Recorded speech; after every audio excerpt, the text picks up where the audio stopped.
I've always been interested in art, but it never occurred to me growing up that art was something that could be my career. So I actually ended up getting my MBA from the University of Michigan, and I worked in the automobile industry, and I didn't like it at all. But all the while, I was still pursuing, artistic things. And I used to take classes at the Birmingham Bloomfield Arts Center, and one day when I was flipping through the catalog, I saw a class on felting.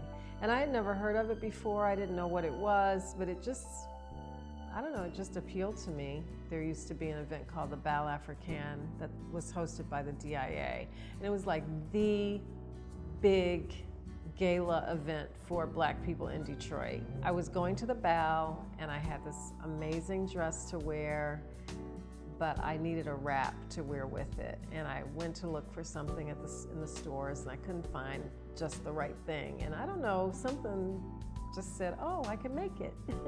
So I felted it, and it was beautiful, and I got all these compliments, and I was like, oh, this is cool. So I started doing more felting then, and that's kind of how I got into fashion. Felting is a process where it's impossible to do exactly the same thing twice. And I love the fact that when I make something, it is truly unique and it can't be repeated.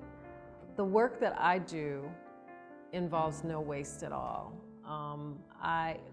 When I felt, there's no cutting away, there's no throwing away.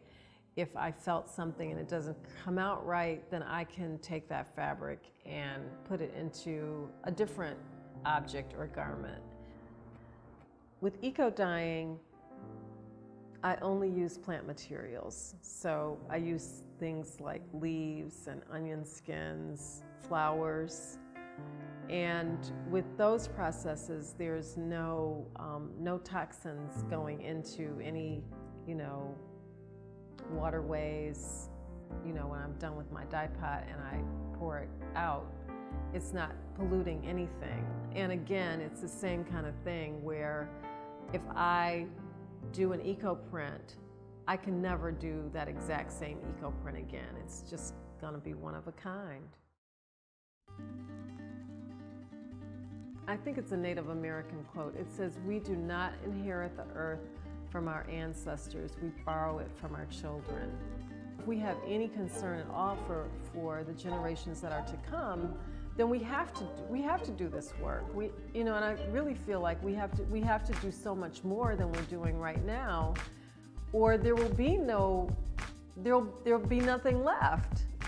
So what I would really like to see happen in terms of sustainable fashion is for every person who's involved in making whatever it is they're making, for them to be doing so and also at the same time making a living wage.